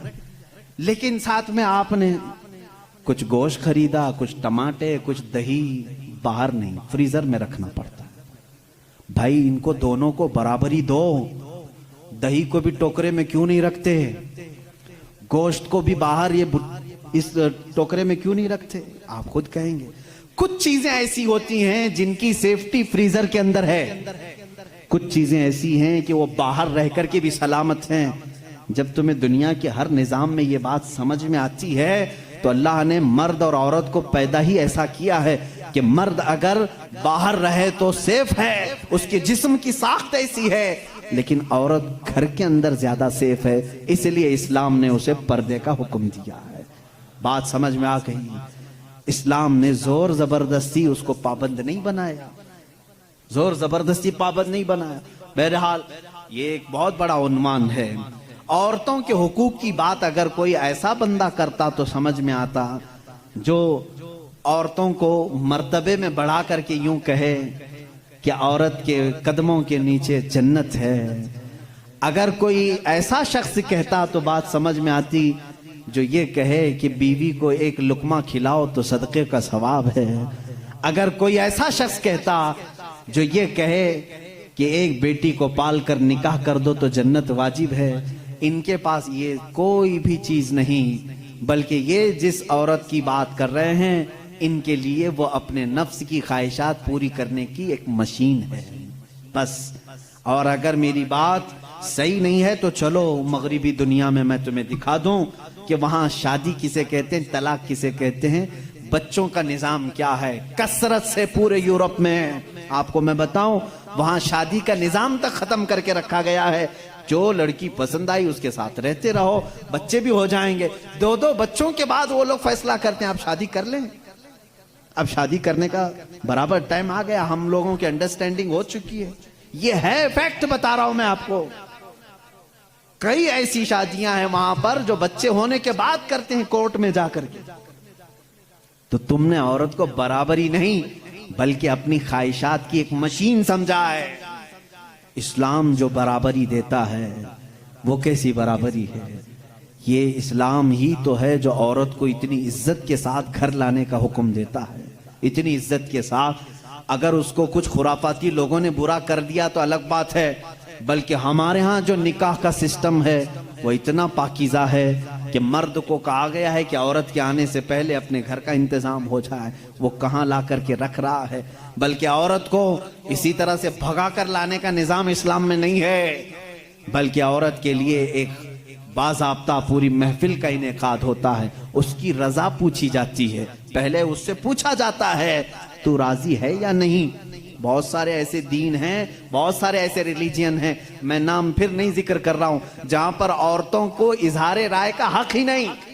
उनके बड़े जो फैसला कर लिए वो हो गई बात। चाइना में बहुत सारे ऐसे कबीले आज भी हैं जहां उनके माँ बाप अपनी बच्चियों को ले जाकर किसी के भी कोठे पर छोड़ जाती हैं जहां उन्हें पसंद आ जाए। इस्लाम औरत की इज्जत इतनी देता है, जब तक वो अपनी रजा का इजहार नहीं करती काजी की मजाल नहीं कि वो निकाह पढ़ा सके। हम खुद खड़े रहते हैं जब तक इजाजत नहीं आती। पहले हम औरत की इजाजत लेकर के आते हैं और फिर औरत को उसका हक महर देने का हुक्म भी मर्द को दिया गया है कि वो तुम्हें अपनी जिंदगी छोड़कर आ रही है, अपना घर छोड़ करके आ रही है, उसका हक महर अदा करो। और लाने के बाद जानते हैं मेरे आका सल्लल्लाहु ताला अलैहि वसल्लम की तालीमात क्या है? अल्लाहु अकबर। हुजूर अकरम सल्लल्लाहु अलैहि वसल्लम ने ताकीद के साथ फरमाया है कि औरतों के साथ सख्ती ना करो। अपने आखिरी खुतबे में हुजूर ने अरफात के मैदान में ये बात तक फरमाई, औरतों के मामलात में अल्लाह से डरो, हद से ज्यादा ना बढ़ो, औरतों के साथ इतनी सख्ती ना करो। मारने को मना किया, कभी इनके चेहरे पर ना मारना, कभी इनके खानदान को ताना ना मारना, कभी इनको इतनी बुरी गाली ना देना कि दिल टूट जाए। ये तमाम अहकाम इस्लाम ने इसी औरत की इज्जत ही के लिए तो दिए हैं। और फिर जिस वक्त वो आए, बुजुर्गों ने ये रिवाज भी रखा है कि हम अपनी बेटियों को अपने घरों से कुरान पाक देकर के रुखसत करते हैं, कुरान के साथ उसे भेजते हैं। और घर लाने के बाद जानते हैं ये आला हज़रत रज़ियल्लाहु ताला अन्हु ने लिखा भी है। आला हज़रत फरमाते हैं जब नई दुल्हन घर में आए तो उसके पैरों का धोवन जो है वो अगर घर के चारों कोनों में डालो तो बरकत आए। वो आ रही है अपना रिस्क लेकर के आ रही है, अपना रिस्क लेकर के आ रही है। यहां तक हमारे लिए कहा गया, बल्कि दूल्हे को यह भी कहा गया, इसी ये बयान में सारी बातें नौजवानों को समझ में भी आ जाएंगी निकाह की पहली रात उसे कहा गया कि तू अपने घर लाया है दुल्हन को, तो सबसे पहले उसके ही दुपट्टे को तू मुसल्ला बना और उस पर सजदा कर। ये हुक्म है। औरत की इज्जत ना होती तो हम मुसल्ला बनाते उसके दुपट्टे को। पहली रात कहा गया है। यह और बात है कि मालूमात नहीं है नौजवानों को कि शादी के बाद पहली रात, ये भी सीखने की जरूरत है। उलमा से ये तमाम चीजें पूछ लेना चाहिए जिसकी शादी हो रही है। दुल्हन आ रही है तो हम उसकी इज्जत ही के लिए तो ये तमाम काम कर रहे हैं। और उसके बाद हुक्म ये दिया गया कि सबसे पहले उसके साथ बातचीत की शुरुआत करने से पहले उसकी पेशानी पर हाथ रखकर अल्लाह की बारगाह में ये कहो, ऐ अल्लाह, इसके अंदर जितनी तूने अच्छाइयां रखी हैं वो सब अच्छाइयां मुझे अता कर दे, और जितनी इसके अंदर बुराइयां हैं उन तमाम बुराइयों से मुझे तू बचा दे। यहां से तू शुरुआत कर। जाहिर सी बात है, मैंने उस वक्त महसूस किया, चंद दिनों पहले एक नौजवान को तलकीन कर रहे थे, पेशानी पर जहां बाल उगते हैं वहां हाथ रख करके दुआ करना। तो उसने पूछा कि हजरत दुआ तो ऐसे ही कर सकते हैं, पेशानी पर क्या? मैं भी चौंक गया। इसको मैं बताऊं, मेरे एक उस्ताद से मैंने पूछा क्या ऐसा है कि अपनी दुल्हन की पेशानी पर हाथ रख करके इस तरह दुआ करना चाहिए? उन्होंने कहा हाँ है। दुआ तो कैसे भी करें, हाथ ना रखें और हाथ छोड़ें, हाथ उठाएं, सब दुआ अल्लाह सुनता है, लेकिन इसलिए पेशानी पर रख करके दुआ करने के लिए कहा गया कि वो आज अपने वालिदैन को छोड़ करके आई है, उसके वसीले से अल्लाह जल्दी दुआ कबूल करेगा। उसका दिल मगमूम है, वो गमगीन है, और गमज़दा लोगों के साथ मेरा मौला है।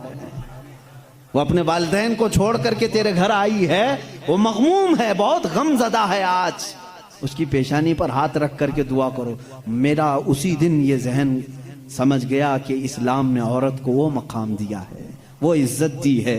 हमने उसको अपने जिस्मों को सुकून पहुंचाने वाला आला नहीं समझा, मशीन नहीं समझा, बल्कि हकीकी मुस्लिम वो है जो अपनी औरत की इज्जत भी करे, एहतराम भी करे। अल्लाह के रसूल सल्लल्लाहु तआला अलैहि वसल्लम ने जो फरामीन दिए हैं, अजीज़ान गिरामी वक़ात, ये निकाह के इस सिस्टम को भी मैं आपको बताऊं। कुछ तो वो हैं जो ये इस्लाम के खिलाफ भौंक रहे हैं कि औरतों के ऊपर जोर जबरदस्ती होती है इस्लाम में, और दूसरों की क्या बात करूं, हमारे हिंदुस्तान पर बैठा हुआ मैं क्या बताऊं, ये भी बड़ी औरतों की, हाँ, पीड़ित महिलाएं हैं, मुस्लिम पीड़ित महिलाएं हैं जो खुद बीवी को छोड़ बैठा है। सारी मुस्लिम औरतें पीड़ित हैं। अल्लाह अकबर। वो खुद अपनी बीवी को देखने नहीं जा सका, जिंदगी खत्म होने आ गई, बाल सफेद हो गए। पीड़ित महिलाएं हैं मुसलमान। हाँ, अगर ए मुसलमानों कोई भी हम में से औरत पर जोर जबरदस्ती करता है, याद रखो मैं तुम्हें बताऊं कि कुरान कि क़यामत के दिन अल्लाह जानवरों पर भी उठाए हुए हाथ का फैसला लेगा, तो औरत की बात तो दूर की है। मेरा अकीदा तो यह है, एक औरत ने बिल्ली को बांध रखा था, बुखारी शरीफ में है, वो मर गई बिल्ली, और वो औरत बहुत इबादत गुजार थी, लेकिन अल्लाह ताला ने फैसला फरमाया कि इस औरत को जहन्नम में डालो। मेरी एक मखलूक को बांध कर रखी इसने और वो मर गई। हमारा तो अकीदा यह है, तुम औरतों पर अगर जुल्म करते हो तो तुम जिम्मेदार हो, लेकिन इस्लाम नहीं। इस्लाम वो कामिल दीन है। ये बेचारे क्या पढ़ पाएंगे जिनको कभी ढंग की स्पेलिंग नहीं आती, कभी हाँ, ये एक ऐसा होता है कि डमरू बजाओ तो कोई नाचता है। इसी तरह से कुछ लोग पीछे से कुछ लिख करके दें, कुछ बयान करने के लिए, तो कुछ लोग कह जाते हैं, उनको खुद नॉलेज नहीं होती। ऐसे ही कुछ लोग इस्लाम पर भी भोंकते हैं। अब अगर ये टॉपिक अगर मैं छेड़ूं 3 तलाक के, तो और बड़े मामलात हैं।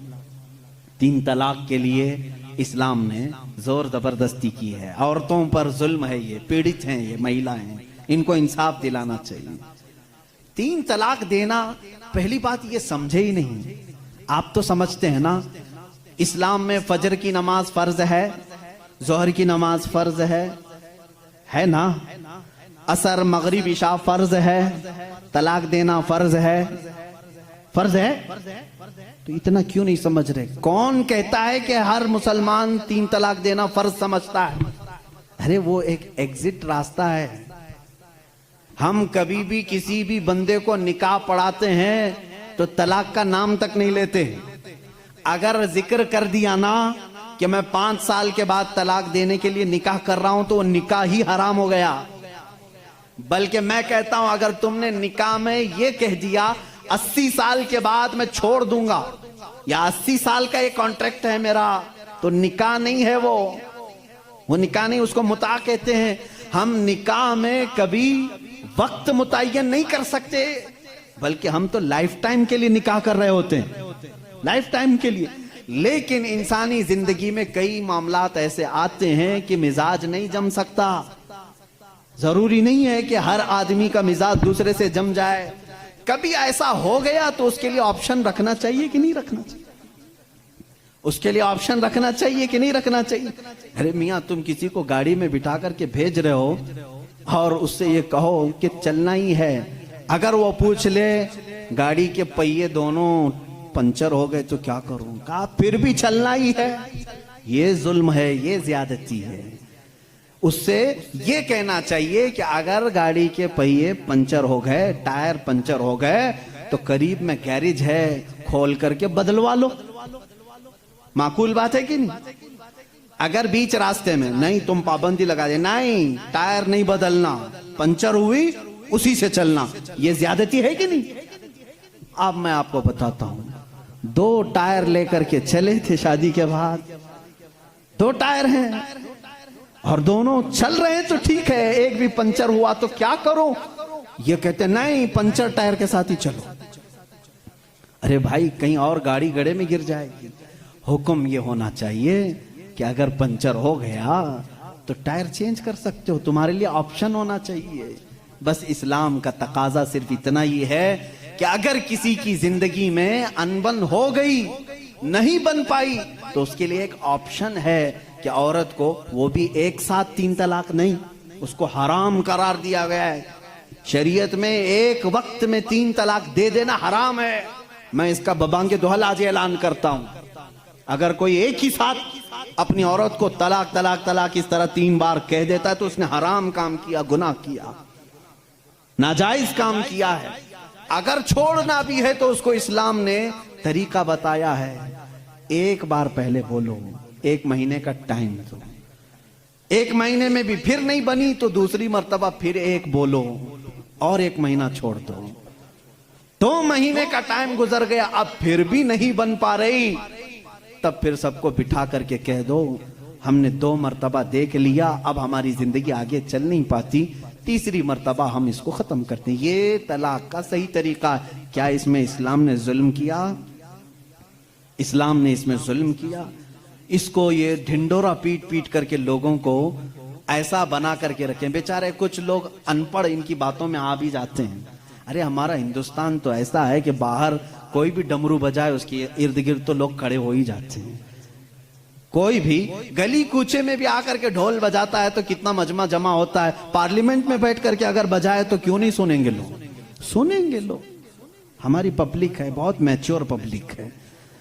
अजीजाने गिरामी, यहां पर मैं आपको इस्लाम की वो खुसूसियात अर्ज कर रहा हूं जिसमें इस्लाम ने कहीं पर अपने पैरोकारों पर जुल्म नहीं किया, बल्कि इसका हर हुक्म फितरत के ऐन मुताबिक है। अब कुछ लोग वो हैं जो सन्यास लेने को कहते हैं, नहीं, औरत को छूना भी नहीं चाहिए, पूरी जिंदगी भर ऐसे ही रहना चाहिए, उसके भी हम खिलाफ हैं। नहीं, इस्लाम इस चीज का खिलाफ है कि तुम उसके अंदर की चाहत और उसके अंदर के सुकून लेने के जरिए को बंद कर रहे हो। इस्लाम ने कहीं पर ऐसे अहकाम नहीं दिए। अजीज़ान गिराम वक़ार, बहुत सारी खुसूसियात इस्लाम की हैं। अब मैं आपको बताऊं, जिस दीन पर आप कायम हैं, इसने अगर आपको कुछ चीजों से रोका है तो क्यों रोका है? जैसे ये लोग कहते हैं अगर गोश्त खाता है मुसलमान तो खिंजीर का क्यों नहीं खाता? आपके यहां गोश्त अलाउड है, फिर खिंजीर का क्यों नहीं? यूरोप पूरा डेवलप कंट्रीज हैं, वहां पर बहुत ज्यादा तरक्की याफ्ता ममालिक हैं, वो लोग खुल करके खाते हैं, मजे लेके खाते हैं। आखिर इस्लाम में क्या है? मैं अगर बताऊं तो जाहिर सी बात है इनको लगेगा कि एक तरफा है, अपने दीन की बात करेगा। इंटरनेट पर जाकर आज सर्च करना है मेरे नौजवानों, खिंजीर के साइड इफेक्ट्स क्या क्या हैं। पोर्क के साइड इफेक्ट क्या क्या हैं तुम्हें खुद सामने आ जाएंगी, बहुत सारी वेबसाइट हैं। एक डॉक्टर, बड़ा डॉक्टर, ये यहाँ का नहीं वहां का नहीं, इन्हीं के तहकीकाती इदारे का एक डॉक्टर है, उसने 16 नुकसानात गिनाए हैं। कहा पिग के, खिंजीर के गोश्त के अंदर जहर होता है, जहर होता है, और ऐसा कि दूसरे जानवरों में ऐसा जहर है ही नहीं। हत्ता कि बाज लोगों का कहना यह है कि इसको सांप भी काटता है तो असर नहीं होता, इसका जिस्म इतना मोटा है। बाहर की चीजें ये बहुत जल्दी जज्ब कर लेता है। इसका गोश्त खाना इस्लाम ने इसलिए मना कर दिया कि ये इंसानों का भी पैखाना खाता है, इसके अंदर गलाजत की आदत ज्यादा है। और जदीद तहकीकात में आज अमेरिका के और दीगर ममालिक के डॉक्टर्स ने यह भी कहा कि सबसे ज्यादा चर्बी इसी जानवर के अंदर होती है, और यह सबसे ज्यादा जिस्म के अंदर कोलेस्ट्रॉल बढ़ाने में मदद करता है। हत्ता कि खिंजीर का गोश्त खाने वालों पर तहकीक की गई, उनके ऊपर तहकीक की गई, तो ये बात सामने आई कि उनके अंदर हैवानियत, सेक्स करने की आदत बहुत ज्यादा पाई गई, बहुत ज्यादा पाई गई, हैवानियत ज्यादा आ गई, शर्म और हया नहीं रही। इसीलिए देखते नहीं पूरे अंग्रेज नंगे रहते हैं, उनके अंदर हया नहीं रह गई। जिस्म को छुपाना वो पता नहीं अपने लिए क्या समझते हैं, छोटे हल्के हल्के कपड़े पहन के चलते हैं, औरतें भी हो मर्द भी हो, एक छोटा सा अंडरवियर पहन लिया, ऊपर कुछ लगा लिया। बल्कि मैं समझता हूं इनसे ज्यादा फैशनेबल तो भैंस है, कुछ भी नहीं पहनती बेचारी। कपड़े नहीं पहनना अगर फैशन है तो ये भैंस बहुत फैशनेबल है, बैल बहुत फैशनेबल है, कभी कुछ नहीं पहनता। ये दुनिया को जंगली निजाम में ले जाना चाहते हैं। ये खिंजीर खाने के साइड इफेक्ट हैं, बैड इफेक्ट हैं, जो जिस्म के ऊपर मुरतब होते हैं। 16 नुकसानात हैं, वो मैं गिना नहीं पाऊंगा, मैंने आज ही मुताला किया। दूसरी चीज शराब के मुतालिक कि इसमें तो मजा है, क्यों मना किया इस्लाम ने? ये भी मैं नहीं कहूंगा, तुम्हारी तहकीकात से जाओ आज फिर आज ये भी तलाश करके मुझे बताओ इंटरनेट पर कि शराब के, वाइन के साइड इफेक्ट क्या क्या हैं, अल्कोहल से कितने नुकसानात हैं। मेरे अजीजों, दूसरों को बोलने की जरूरत नहीं, गवर्नमेंट हर जगह की बोलती, नहीं बोलती? डोंट ड्रिंक एंड ड्राइव जगह जगह लगाए रहता है, बेचते भी वही हैं। बोलते हैं पी करके चलाना मत, गाड़ी मत चलाना। इनसे पूछो क्यों? इसलिए कि एक्सीडेंट का खतरा है, जाके किसी को ठोक देगा, सामने वाला बेचारा बेकसूर मरेगा। इतनी ही बात से समझ जाना चाहिए कि मुसलमान एनी टाइम ड्राइवर है, हर वक्त वो ड्राइवर है। मुझे एक पुरानी बात याद आई, एक मुसलमान, वो भी किसी वेस्टर्न कंट्री का ही था, प्लेन में सफर कर रहा था, एयर होस्टेस ने उसको शराब परोसा, सबको दे रहे थे। अच्छा ये भी मैं आपको बता दूं, अलग अलग नामों से ये शराब सप्लाई करते हैं। मैं एक बार इजिप्ट के सफर पर था, तो शराब सबको दी जा रही थी, उसमें शराब करीब आई, उसको कह रहे हैं क्रेजी वाटर है, क्रेजी वाटर है। मैंने कहा ये कब से, पानी पागल कब से हुआ? तो बाद में बगल में बैठे हुए एक साहब ने कहा ये वाइन ही है, उसको बहुत ज्यादा इतना रिफाइन कर दिया जाता है कि उसका ये लोग क्रेजी वाटर का नाम दिए हैं, है तो शराब ही, जग अलग अलग नामों से बेचे जा रहे हैं। वो एक साहब थे, मुसलमान थे, उनको कहा गया आप भी लीजिए। उसने कहा मैं मुसलमान हूं, मैं नहीं पीता। ये उनके लिए बहुत बड़ा दिक्कत वाला जवाब होता है। नहीं पीते अलग बात है, ये कहना मैं मुसलमान हूं नहीं पीता, ये चुप जाता है। वो खड़ी हो गई, सारे लोग पी रहे हैं, आप क्यों नहीं पीते? इसमें जिस्म को सुकून है, राहत है, आप आराम से सो जाएंगे जब तक सफर कट जाएगा, पी ले आप। तो उस बंदे ने कुछ भी उसके साथ आर्ग्यूमेंट नहीं किया, ज्यादा नहीं किया, बस इतना कहा आप कहती हो पी लूं, मेरी एक शर्त है, ये शराब पहले पायलट को पिलाना, अगर पायलट पी लिया और मस्त हो गया तो बाद में मेरे पास आना। वो कहने लगी ऐसा नहीं होता, रूल के खिलाफ है, don't drink and drive. Pilot नहीं पी सकता, पायलट को शराब हम नहीं दे सकते जाकर के। कहा क्यों? अरे वो इतने लोगों को लेके चल रहा है हवा में और उसके ऊपर बहुत सारी जिम्मेदारियां हैं, वो जब ड्यूटी खत्म करेगा तब पिएगा। उसने कहा, उस मुसलमान ने, हू बहु इस्लाम भी यही कहता है, ऐ मुसलमान तेरे कंधों पर पूरे इस्लाम की जिम्मेदारी है। तू जब चल रहा है तो तेरे पीछे पूरी एक नस्ल है, कहीं तेरा कदम डगमगा गया तो पूरी नस्लें डगमगा जाएंगी। तुम ड्राइवर हो, तुम नशे में नहीं चल सकते हैं, इसलिए इस्लाम ने मना किया। कहा वो पीता है पायलट ड्यूटी होने के बाद। उस मुस्लिम ने कहा, मेरे रब ने भी कहा है, आजा जन्नत में शराबन तहूरा पिलाऊंगा। जब यहां की ड्यूटी खत्म होगी मैं भी जाऊंगा, पीऊंगा। वो शराबन तहूरा है जो जन्नत में दी जाएगी। ऐ मेरे अजीजों, जिन्होंने दुनिया में अपने जिस्मों को अल्कोहल से खराब कर दिया, उनके लिए जन्नत का मशरूब नहीं, उनके लिए जन्नत की शराबन तहूरा नहीं।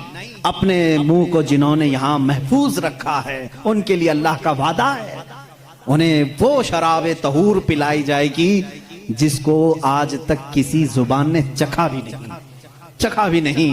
इंशाअल्लाह लजीज हम सब के लिए तैयार है। अब यहां पर मैं जो बात कह रहा था, इस्लाम ने शराब से इसलिए मना किया है कि शराब के नुकसानात गिनाएं। है मेरे अजीजों, इनको खुद को मालूम है, ये मना करते हैं शराब पीने के लिए। ड्राइवर्स को मना किया गया है, बहुत सारे लोगों को मना करते हैं, डॉक्टर्स मना करते हैं, लीवर खराब हो जाएंगे, किडनी खराब हो जाएंगे। इतने खराब होने वाली चीज को बेचते क्यों हैं? लाइसेंस आप ही देते हो, आप ही धंधा चलाते हो। इस्लाम जो है, इसकी और तुम्हारे दरमियान फर्क यह है, तुम भी मना कर रहे हो, तकरीबन पूरी दुनिया मना करती है शराब से बचो। तुम्हारे और इस्लाम में फर्क यह है, इस्लाम कहता भी है, करता भी है, और तुम सिर्फ बोलते हो, अंदर से सप्लाई करते हो। इस्लाम ने अगर कह दिया शराब मना है, तो मेरे आका ने फरमाया उसका प्याला रखना भी जायज नहीं। ये नहीं कि सबको शराब पीने के लिए मना कर दिया और भट्टा खोल करके रखे हैं, ऐसा नहीं है।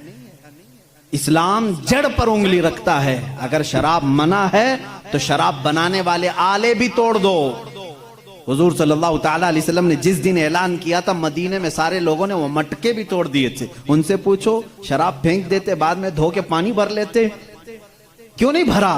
जिन प्यालों में शराब पी जाती थी उसको तक तोड़ दिया साहबा ने। जब शराब हराम हुई, पूछा गया, ये तोड़ने का फलसफा समझ में नहीं आया, धो के रख लेना चाहिए था, दूसरे काम में यूज होता। कहा ना, इस्लाम की हिकमत यह है कि बाद में कभी इसको देख करके याद भी ना आए कि इसमें हम पीते थे, याद भी ना आए, इसको तोड़ दो जिसमें शराब रखी जाती थी।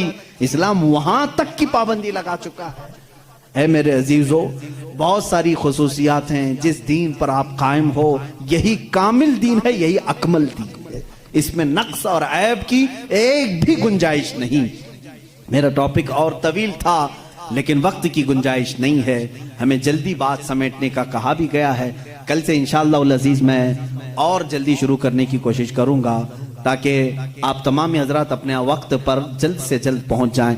आखिरी मेरी चंद बातें ये सुन लो, जिस दीन फितरत पर आज हम सब अमल कर रहे हैं, ऐ मेरे गयूर नौजवानों, मैंने कल भी ये बात कही थी कि कभी अपने आप को हल्का मत समझना। तुम जिस दीन पर कायम हो, फख्र से कहोगे कि मैं मुस्लिम हूँ, फख्र से कहोगे अल्हम्दुलिल्लाह मैं इस्लाम पर हूं। क्योंकि दुनिया आज इस तरह के प्रोपेगेंडे फैला रही है, ये टीवी मीडिया के जरिए, ये दज्जाली मीडिया है जो पूरे बैठे हुए हैं, ये दज्जाल की फौज है। पूरे हक को बातिल बनाना, बातिल को हक बना करके पेश करना। इनको देखें, मुसलमानों के बारे में थोड़ी सी बात मिले, कहीं पर भी उसको ला करके प्रोपेगेंडा फैलाया जाए, डिबेट के लिए बुलाया जाए, जर खरीद मौलवियों को बुला करके उनको जलील किया जाए। ये सारे काम क्यों करते हैं जानते हैं आप? ये टीवी शोज में सिर्फ इसलिए कि ये नौजवान अपने आप को गिल्टी फील करे, अरे क्या यार मैं गलत कर दिया, मुसलमान हो गया, देखो हमारे मुसलमानों के साथ क्या है। और फिर ये क्या करने लगता है, धीरे धीरे अपने आप को छुपाने लगता है, दूसरों के सामने जाकर के कहने लगता है नहीं नहीं नहीं मैं वैसा मुसलमान नहीं हूं, ऐसा मुसलमान नहीं। तुम सफाई देने लग जाते हो, इनकी बातों में आ गए तुम, इन दज्जाली लोगों की बातों में बहक गए। तुम्हें फख्र से ये कहना चाहिए था, तुम जिसकी का प्रोपेगेंडा कर रहे हो, मैं उस मुसलमान को नहीं मानता जो गलत करता है। मैं तो जिस मुसलमान को अपना आइडियल समझता हूँ वो हैदर कर्रार है। मैं जिस मुसलमान को आइडियल समझता हूँ वो उस्मान इब्न अफ़्फ़ान है। मैं जिसको आइडियल समझता हूँ वो उमर फारूक है। मैं जिसको आइडियल समझता हूँ वो सिद्दीक़ अकबर है। बल्कि मेरा पूरा नमूना ज़िंदगी अगर किसी के इर्द गिर्द घूमता है वो मोहम्मदुर रसूलुल्लाह है। मैं किसी ऐसा का आशिक नहीं हो कि तुम मुझे ब्लेम करो कि तुम कमज़ोर लोग हो, तुम लोग ऐसे हो वैसे हो ना। मैं कभी भी इस्लाम को हल्का नहीं समझता। हो सकता है मेरे से खराबियां हो जाएं, गलत काम हो जाए, लेकिन मेरा दीन हल्का नहीं है। मेरा दीन हल्का नहीं है। तुम हमेशा प्राउड फील करो, हमेशा अपने आप को फख्र से महसूस करो। इंशाअल्लाह अज़ीज़ दुनिया में भी अल्लाह ताला ने हमें इज्जत से ही रखा है। क्या ये इज्जत नहीं है मेरे अजीजों? आज भी ये इज्जत नहीं समझते इसको कि अल्लाह ताला तुम्हें हलाल खिला रहा है, पाकीज़ा खिला रहा है। तुम्हें कितनी बातों को अल्लाह ताला ने पाक करके रखा है जानते हैं? तुमको वहशी कौम में नहीं रखा, तुमको जिना से रोका गया है, जिसको आज पूरी दुनिया भी ये समझती है। अच्छा ये बात भी मैं आपको बता दूं, जिन लोगों ने कहा है कि खुलेआम छोड़ देना चाहिए, सब जिसको पसंद करें, सब एक दूसरे के साथ गठबंध हो जाएं, मर्द औरतों के साथ इख्तिलात करें, अकली दलीलें बहुत लाते हैं, तो इनसे कहो अपनी बहन और भाई के निकाह को क्यों तुम गलत समझते हो? कर लेना चाहिए फिर। नहीं, आज पूरी दुनिया इसका इनकार करती है। भाई और बहन का रिलेशन नहीं हो सकता, निकाह में नहीं हो सकता। हालांकि अकल के एतबार से क्या है, वो मर्द है या औरत है, मिल जाना चाहिए। नहीं तस्लीम करते ये, फिर हमको कहते नहीं अखलाक ऐसे नहीं है कि बहन के साथ निकाह नहीं करना चाहिए। मेरे अजीजों, इस्लाम अखलाक ही तो सिखाता है, अखलाक ही तो सिखाता है कि हम मर्दों को ये हुक्म देते हैं हर एक औरत के साथ तुम दस्त दराजी नहीं करोगे, बल्कि वही औरत तुम्हारे लिए हलाल होगी जिसके साथ निकाह का एग्रीमेंट करके आओगे। हम हर औरत पर अपने हाथ चलाने और अपने हुक्म झाड़ने की बात नहीं करते, बल्कि वही औरत तुम्हारी जिंदगी का हम सफर बनती है जिसको तुमने सबके सामने अलल ऐलान कबूल किया है। हम छुप करके किसी औरत को ले जाने के कायल नहीं, बल्कि मेरे आका ने फरमाया जब निकाह हो तो ऐलान करो, सबको ऐलान करके बताओ कि मैं फलां के साथ अब वाबस्ता हो चुका हूं। अजीजा ने गिरामी, मेरी बातों का खुलासा सिर्फ और सिर्फ यह है कि मैं अपने नौजवानों के अंदर से वो बातें निकालना चाहता हूं जो आज दुनिया लोगों के जहन में डालने की कोशिश कर रही है। इसके बाद और सख्त मामलात आने वाले हैं, और सख्त मामलात आने वाले हैं। ये मस्जिदों की पिक्स दिखाएंगे, मस्जिदों के फोटो दिखाएंगे, और उसके बाद दहशतगर्दी को दिखाएंगे। मस्जिदों से ये काम होते हैं। क्यों ये सब चीजें करते हैं मालूम? इनको भी मालूम है मस्जिदों में सिर्फ अल्लाह की इबादत होती है, यहाँ झुकते हैं, बात अपने रब की करते हैं, सबको मालूम है। लेकिन वो सिर्फ और सिर्फ तुम्हारे दिलों में ये डालना चाहते हैं कि तुम कभी कभार गिल्टी फील करो, अपने आप को कमजोर समझो। मुसलमान होना मेरी गलती थी, मुसलमान होना मेरा गुनाह था, ये तुमको बावर कराना चाहते हैं। मुआज़ अल्लाह, कभी ना आने देना। और इंशाअल्लाह अज़ीज़ मैं ये सब चीजें बोलता रहूंगा, चाहे ये पूरी मीडिया मिल करके हमारे बच्चों को वरगलाने की कोशिश करे। मेरे रब की ज़ात से मुझे यकीन है, मैं साल में एक बार कहूंगा इंशाअल्लाह ये नौजवानों के दिलों से खौफ निकलेगा, निकलेगा, खौफ निकलेगा। आप अपने फख्र के साथ इस्लाम से वाबस्ता रहेंगे, इसलिए कि मैं किसी मुजरिम दीन से ताल्लुक नहीं रखता, मैं किसी पापी दीन से ताल्लुक नहीं रखता, बल्कि मैं उस दीन से वाबस्ता हूँ जहाँ रसूल करीम सल्लल्लाहु तआला अलैहि वसल्लम ने हमें यह सिखाया है कि अगर सिद्दीक़ अकबर के पास एक यहूदी औरत दरख्वास्त लेकर के आती है, मुझे मदीना सेफ नहीं लग रहा, मुझे यमन जाने दो, यहूदी थी, सिद्दीक़ अकबर के पास उसने दरख्वास्त दी। हजरत अबू बकर सिद्दीक ने ऊँटनी मंगवाई, 2 सहाबा, जवान सहाबा से कहा इसको यमन तक छोड़ाओ। किसकी औरत थी? हमारी नहीं, यहूदी औरत थी। अब उसी यहूदी औरत से सुनो, ये 2 नौजवान कैसे लेकर के गए, यमन तक छोड़ने के लिए गए। वो औरत यमन पहुंची तो वहां जाकर के उसका अलग ही मामला था। ये दोनों नौजवानों के बारे में वो बताती है, सारे लोगों को जमा करके, मैं समझती थी कि मदीना सेफ नहीं है, सारे मुसलमान जमा हो गए, अब यहाँ पर सब मुसलमान भर गए, लेकिन मैंने ये 2 नौजवानों को देखा, मदीने से लेकर यमन तक ये मेरे साथ आए, लेकिन एक बार भी इन्होंने सर उठाकर मेरी तरफ देखा नहीं। जब कभी कोई चौकी आती, चेकिंग पॉइंट आता था, सहाबा होते थे, तो ये दोनों नौजवान आगे बढ़ करके कहते, सिद्दीक अकबर खलीफतुल मुस्लिमीन का भेजा हुआ मुसाफिर है, दरवाजा खोल दिया जाए और आगे जाने की इजाजत दी जाए। वो जो पुलिस खड़ी होती थी सिद्दीक अकबर की, वो तक ऊपर नहीं देखते थे, इसलिए कि मदीने से कोई यहूदी औरत को छोड़ने के लिए यमन जा रहा है। एक दो सहाबा का काफिला, उस दिन वो औरत कहती है यमन में सबको जमा करके, ऐ लोगों मैं आई तो थी मदीना सेफ नहीं समझ करके, सब तुम गवाह हो जाओ मैं इस्लाम में जाती हूँ वहीं सेफ्टी लग रही है। हमें वो मुआशरा मेरे रसूल ने अता किया है। रसूल करीम सल्लल्लाहु तआला अलैहि वसल्लम ने गिरतों को संभाला है, उठाया है, एक मुकद्दस मुआशरा हमें दिया है। सूद का खात्मा मेरे आका ने किया, और वो भी अरफात के मैदान में खड़े होकर के हुजूर ने फरमाया, ये सूद की जहालत मैं अपने पैरों से रौंदता हूँ। मेरे आका ने क्या फरमाया, सूद को मैं रौंदता हूँ, जिसको आज अलग अलग नाम दे रहे होंगे, बड्डी कहो, ब्याज कहो, ये हुजूर अकरम ने मना फरमा दिया, रसूल करीम सल्लल्लाहु अलैहि वसल्लम ने। और आज ये तरक्की याफ्ता दुनिया जिसको आज कह रहे हैं, चाहे वो अमेरिका हो, इजराइल हो, यूरोप हो, ये सब के सब आज सूदी निजाम पर चल रहे हैं। पूरा का पूरा इनके यहाँ क्रेडिट का जो सिस्टम है, सूद का जो निजाम है, पूरी दुनिया को सूद खिला रहे हैं। आज सारी बैंकों का निजाम इन्होंने सूदी बना कर रखा है। क्या ये जोर जबरदस्ती नहीं है? एक जरूरतमंद को पैसे देना और उसकी जमीन हड़प लेना, उससे ज्यादा मांग लेना। इस्लाम तो ये कहा है कि अगर किसी को कर्ज की जरूरत है तो बगैर 1 रुपया भी फायदा दिए उसे कर्ज दे सकते हो तो दो। ये इस्लाम है। बल्कि हजरत उमर के जमाने में एक ऐसा शख्स भी आ गया जो किसी से कर्जा लिया था, दे नहीं रहा था, उसने आकर के मुकदमा कर दिया हजरत उमर के पास, और वो रोने लगा। जो कर्जदार था वो रोने लगा, पैसे कुछ भी नहीं है। मदीने वाले ने मुकदमा कर दिया कि ये बाहर का आदमी है, मुझसे कर्जा लिया, बाहर का आदमी है, मदीने का नहीं। हजरत उमर ने कहा पैसे वापस कर रहा है या क्या करेगा? कहा मैं अपने गांव जाकर के लेके आ सकता हूँ, मेरे पास तो नहीं है। कहा तू गांव जाकर वापस आएगा, क्या गारंटी? यहाँ भी बैंकें गारंटी लेती है ना। उमर फारूक रज़ियल्लाहु ताला ने पूछा कोई गारंटी है? कहा मुझे मदीने वाले कोई भी नहीं जानते।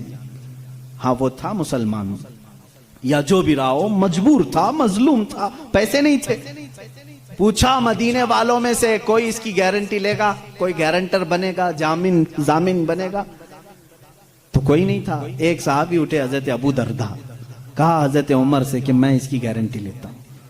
कहा कितने दिन की? कहा उस शख्स से पूछा गया कब तक आएगा? कहा 2 दिन में आऊंगा।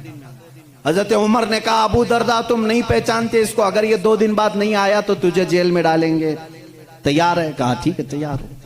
वो चला गया। 2 दिन गुजर गए, फिर अदालत लगी। वो जिसका कर्ज था वो भी आया था, अबू दरदा भी आए हुए हैं। थोड़ी देर गुजरी, मगरिब का वक्त हुआ, वो शख्स आ गया, पैसे लेकर के आया हजरत उमर के पास। कहा बड़ा एहसान आपका, आपने 2 दिन का टाइम दिया, मैं अपना कर्ज लेकर के वापस आ गया हूं। थोड़ा सा कर्ज था, उस पर इंटरेस्ट नहीं, जितना लिया था उतना ला कर दिया, मामला खत्म हुआ। लेकिन अचानक जानते मामला बदल गया। जिसका कर्ज था वो आया हजरत अमीरुल मोमिनीन के पास, कहा मैं माफ करता हूं, मुझे नहीं चाहिए पैसे इसके, इसको वापस दे दें, ये गरीब है, जरूरतमंद है, दे दें इसको। हजरत उमर ने कहा यही बात 2 दिन पहले क्यों नहीं की? वो गया गांव जाकर के लेके आया, आज तुम इसको माफ कर रहे हो? कहा अमीरुल मोमिनीन से। अमीरुल मोमिनीन मैं घर गया तो उसके बाद मुझे ऐसा लगा दिल में कि एक मजबूर जो कर्ज में फंसा हुआ है, अगर मैं आज माफ नहीं करता तो कहीं दुनिया ये ताना ना दे दे कि मोहम्मद के गुलाम माफ नहीं करते।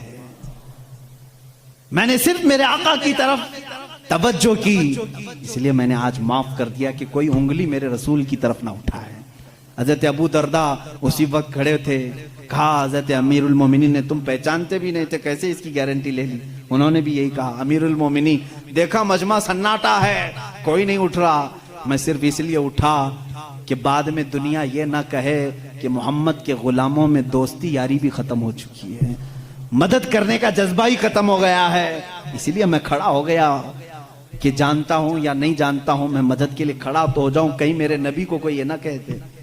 वो शख्स जो कर्जा लेकर के आया अमीरुल मोमिनीन ने उससे पूछा आखिर तू गया था, जा सकता, गायब हो गया, तुझे कौन पकड़ने आता? उसने कहा अमीरुल मोमिनीन 2 दिन से इसी बेचैनी में था, चाहता तो भाग जाता, इसलिए लौट आया कि बाद में दुनिया ना ये ना कहे कि मोहम्मद के गुलाम वादा खिलाफी करते हैं, गद्दार ना कहें रसूल के गुलामों को, इसलिए हम लौटाए। मेरे नबी ने वो इस्लाम दिया है, सूद के निजाम को खत्म फरमाया है। और हुजूर सल्लल्लाहु अलैहि वसल्लम ने फरमाया जोर जबरदस्ती किसी पर नहीं। हमारे यहाँ किसी काले पर किसी गोरे को फजीलत नहीं, किसी लंबे को किसी नाटे पर फजीलत नहीं, किसी भी बड़े आदमी को अमीर को गरीब पर फजीलत नहीं, बल्कि हमारे यहाँ फजीलत अगर है किसी को सिर्फ तकवा और परहेजगारी पर है। आज जो इस्लाम पर भौंकते हैं वो अपनी जमीन नहीं संभाल पा रहे हैं। अमेरिका में काले गोरे की लड़ाई आज भी चल रही है, आज भी चल रही है। राइट्स इतने हैं, गोरे कालों को मार रहे हैं, काले गोरों को मार रहे हैं। तुम 14 सदियों के बाद इस तरक्की याफ्ता जमाने में काले गोरे का फर्क नहीं मिटा सके, वो हबीब कायनात सल्लल्लाहु अलैहि वसल्लम 14 सदियों पहले ही निहायती हबशा के रहने वाले काले लोगों में से एक बिलाल को खाने काबा की छत पर चढ़ाया और दुनिया को यह बताया कि वाबस्तगी अगर नबी के गुलामी की हो जाए, रसूल के दामन से कोई वाबस्ता हो जाए, तो उसका मकाम सिर्फ ये कालीन फर्श नहीं बल्कि काबा की छत भी उसके कदमों के नीचे होती। हमारे हजरत बिलाल हबशी को हुजूर ने चढ़ाया कि नहीं चढ़ाया? फतह मक्का के दिन हजरत अबू बकर थे, हजरत उमर थे, हजरत उस्मान थे, हजरत अली थे रज़वानुल्लाह अलैहिम अजमाइन। इनमें से किसी को खड़े करके कहते चढ़ो ऊपर अजान दे दो ना। हजरत बिलाल को क्यों कहा? पूरी दुनिया को ये बताने के लिए अमीरी गरीबी गुलाम आका का फर्क इस्लाम ने मिटा दिया। अब आका वो होगा जो रसूल का गुलाम होगा। अजीजा ने गिराम वखार, इस्लाम उस दीन को कहते हैं जिसमें ऊंच नीच का फर्क नहीं, जहां अमीरी गरीबी ये सारे सिस्टम नहीं। ये कास्टिज्म कहां से? इस्लाम में नहीं। अगर तुम बिरादरी के फर्क करते हो तो ये जिहालत है। हमारे यहाँ इन तमाम चीज़ों की मजम्मत की गई है और ये इस्लाम पर भौंकने वाले लोगों से फिर मैं कहता हूँ जरा अपने दामन में झांक करके देख लो। आज भी तुम्हारे यहाँ मार तोड़ है। इस बिरादरी का आदमी इस बिरादरी से शादी नहीं कर सकता। अरे राजस्थान में आज भी है, छोटी बिरादरी वालों को अगर वो आकर के पानी के गिलास को हाथ भी लगा दिए तो उनका गिलास तोड़ दिया जाता है। आज भी है। दलित लोगों के साथ आज भी ये नाइंसाफी है। हिंदुस्तान की बात कर रहा हूं। और इस्लाम उस दीन को कहते हैं जहां सब अमीर गरीब एक हो गए। इसीलिए शायर ने कहा था, शायर मशरिक ने, कि आ गया ऐन लड़ाई में गर वक्त नमाज। ये इस्लाम का फलसफा है। आखिरी में मैं समझा रहा हूं, इस्लाम की इक्वलिटी को, मसावत को तुम क्या समझ सकोगे? आज ये जो बराबरी के हुकूक की बात करते हैं, मैं इनसे कहता हूं जरा कभी किसी दलित को पंडित बना के दिखाओ, किसी दलित को, किसी SC ST को तुम अपने मंदिर का पुजारी बना के देखो। ओ नहीं, अब शगुन हो जाएगा, अब शगुन हो जाएगा। इसको तो हक नहीं, दलित को हक नहीं है कि वो धार्मिक चीजें। बल्कि उत्तर प्रदेश में एक ऐसे प्रोफेसर भी हैं, मैं जब दिल्ली गया था वहां पर उसके बेटे से मुलाकात हुई थी। उन्होंने कहा था वो उसके बाप संस्कृत कितने सालों से पढ़ रहे हैं और पढ़ा रहे हैं, लेकिन हमेशा गांव वाले मारते हैं कि संस्कृत जबान सिर्फ ब्राह्मण लोग पढ़ सकते हैं, तू दलित है। ये कास्टिज्म यहां पर भी चल रहा है।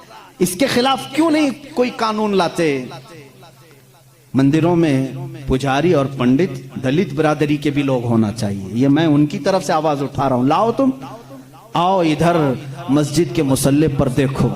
मस्जिद के मुसल्ले के लिए कहीं पर भी ये शर्त नहीं खान होना चाहिए, पठान होना चाहिए, बल्कि यहाँ पर शर्त ये है हाफिज कुरान हो, बस वो हमारे सरों के लिए इमाम है, वो हमारी नमाजों का इमाम है। अगर इल्म दीन मुस्तफ़ा है वो हमारे नमाजों का इमाम है। अगर वो तकवा व तहारत तजवीद को जानता है वो हमारा इमाम है। शरीयत सिर्फ इतना कहती है ईमान हो, बाकी किसी भी बिरादरी का हो, ईमान हो किसी भी बिरादरी का हो, वो इमाम बन सकता है। मस्जिद के मुसल्ले पे भी चढ़ सकता है, मिंबर पे भी चढ़ सकता है, कुरान भी पकड़ सकता है, बल्कि तुम्हें फतवा देने की अथॉरिटी भी रखता है, फतवा देने की अथॉरिटी भी रखता है।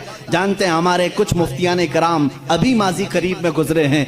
आज अब भी एक बहुत बड़े फकीह मौजूद हैं मैं नाम जिक्र नहीं करूंगा, बहुत बड़े फकीह हैं जिनकी ताजीम खुद मुर्शिद गिरामी हुजूर ताजुल शरिया फरमाया करते थे, वो आज भी मौजूद हैं, लेकिन वो एक पंडित के बेटे हैं, वो पंडित के बेटे हैं। शुरू में खुद उनकी घर के माहौल ऐसे थे, पूरे हिंदुआना रस्म व रिवाज थे, लेकिन मुजाहिद मिल्लत का काफिला आया था, वो ईमान लाए और दरसे निजामिया पढ़ा, आलिम बने, मुहद्दिस बने, फकीह बने। आज उनकी पोजीशन ये है 60-60 मुफ्तियों के बीच में बैठ करके वो फतवा देते हैं। ये इस्लाम है, ये इस्लाम है। हम छोटी बिरादरी, बड़ी बिरादरी, ये बीच की बिरादरी नहीं। अगर ईमान है तो तू हमारे सर का ताज है। अगर तेरे दिल, मुझे यहाँ क्यों बिठाया, कभी मेरे सुनने वालों ने ये नहीं पूछा कि तुम्हारी बिरादरी क्या है, कभी नहीं पूछा, बल्कि इन्होंने सिर्फ यही देखा है कि बोलता तो नबी की बात है, बस इतनी काफी है। इसीलिए आखिरी ये शेर पर मैं अपनी गुफ्तगू खत्म करता हूं। इकबाल ने कहा था, आ गया ऐन लड़ाई में गर वक्ते नमाज, किबला रूहों के जमीन बोस हुई कौमे हिजाज। एक ही सफ में खड़े हो गए महमूद व अयास, ना कोई बंदा रहा ना कोई बंदा नवाज। ये है इस्लाम। जिस सफ में मेरे आका सल्लल्लाहु अलैहि वसल्लम ने सिद्दीक अकबर को खड़ा किया, बगल में बिलाल हबशी को भी खड़ा किया, एक जगह उमर फारूक को खड़ा किया है, उस्मान इब्ने अफ्फान जो अपने वक्त के करोड़पति नहीं अरबपति, मैं सिर्फ आपको उनके माल का अगर तखमीना बता दूं, जब खुलफाए राशिदीन की बात आएगी तो मैं बताऊंगा। एक बार जंग में उन्होंने 3000 ऊंट दिए थे, 3000 दिरहम दिए थे। अभी का विकिपीडिया मैंने उसका कैलकुलेशन करके पूछा कितना होता है 3000 दिरहम, उस जमाने का आज की वैल्यू क्या है, तो इसमें बताते हैं 1 अरब 16 करोड़ रुपए। एक वक्त में दान करने वाला उस्मान इब्ने अफ्फान, एक वक्त में खैरात करने वाला, 1 अरब 16 करोड़ रुपए खर्च करने वाला उस्मान इब्ने अफ्फान उसी सफ में खड़ा है, और बगल में वही अली खड़ा है जो दिन में 2 दिरहम कमाया करता है, रज़वानुल्लाहि ताला अलैहिम अजमईन। इस फर्क को मिटाने का नाम इस्लाम है। मेरे अजीजों, इस्लाम को पढ़ो, समझो। मैं उनको भी दावत फिक्र देता हूँ, यूं ही भौंकना अच्छी बात नहीं। बिजली आती है तो कुत्ते भी भौंकने लगते हैं, उन्हें क्या पता कि बिजली क्यों चमक रही है, अरे बारिश आने वाली है, उन्हें नहीं मालूम। इसी तरह मैं उनको दावत फिक्र देता हूँ, उठाओ इस्लाम को, मेरे आका की सीरत को, कुरान को, इंशाअल्लाह तुम्हारा भी दिल खुल जाएगा और तुम भी समझ जाओगे कि इस्लाम किस चीज का नाम है। इस्लाम की फितरत में कुदरत ने वो लचक दी है, जितना ही दबाओगे उतना ही वो उभरेगा। वाखिर दावाना अनिल हम्दुलिल्लाह।